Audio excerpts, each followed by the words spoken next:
साहेबांची भेट घेतली आम्ही। साहेबांनी महासंचालक साहेबांना अतिशय नोटिंगमध्ये सांगितलं की तपास योग्य मार्गाने योग्य दिशेने झाला पाहिजे। पण इथं आल्याच्या नंतर सगळं मन घाईवरून गेलं। त्या संतोष अण्णांच्या लेकराकडे पाहिल्यावर, भावाकडे पाहिल्यावर मला तर म्हणायचंय, त्या PI महाजन असन, आरोपींना सगळ्या आणखी अटक नाहीये, संघटित गुन्हेगारीचे गुन्हे त्यांच्यावर दाखल झाले पाहिजे।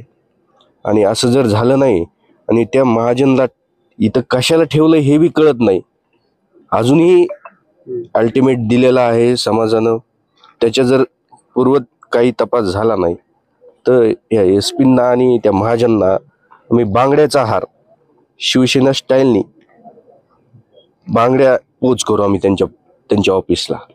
एखाद जीव जातोय तरी तुम्हाला त्याची किंमत नाही, म्हणजे ही खूप गांभीर्यानं घेण्यासारखं आहे। या जिल्ह्यात महाराष्ट्र काय बघतोय, महाराष्ट्रातल्या प्रत्येक समाजाच्या माणसानी आज मन हळून पाहिलं पाहिजे की या संतोष अण्णाच्या कुटुंबाच्या माग जोपर्यंत न्याय मिळत नाही, तुम्ही सगळ्यांना एकत्रितपणे एकजुटीने मागे उभा राहायचंय। आता अल्टिमेटम संपलेला आहे, पुढच्या आंदोलनाची काय दिशा असणार आहे, तुमचं पुढचं पाऊल? आम्ही तर शिवसेनेतर्फे SP आणि त्या महाजनांना तर तात्काळ इथून निलंबित करा आणि काढून टाका। कशाला ठेवलंय त्याला? अजून आमची माणसं मारायचीत का? हे बांगड्या आम्ही तुम्हाला पोलीस SP ऑफिस मध्ये पोच करणार आहोत। तुम्हाला जर तपास नीट करता येत नसेल ना, त्या महाजनची जर तात्काळ निलंबन करता येत नसेल किंवा बदली करता येत नसेल, तुम्ही बांगड्या घालून बसा। ह्या दुर्दैवी घटनेनंतर खरं तर संपूर्ण महाराष्ट्र हळहळ व्यक्त करतोय।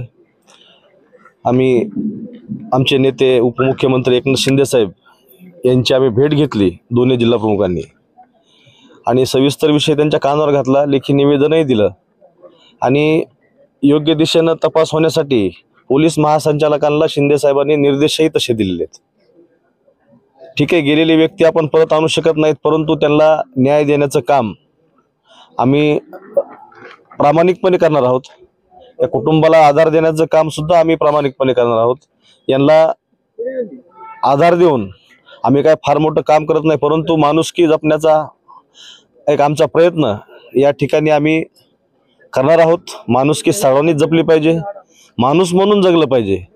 एक द्वेष भावनेतून असे जे कृत्य घडले त्याचं समर्थन कुठल्याही स्तरातील कुठलाही समाज करू शकत नाही।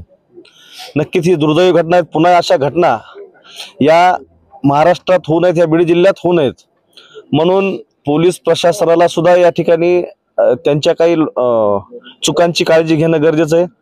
ज्या काही त्यांच्या चुका झालेल्या आहेत पोलिसांच्या, त्याचे परिणाम आज हे देशमुख कुटुंब भोगतंय।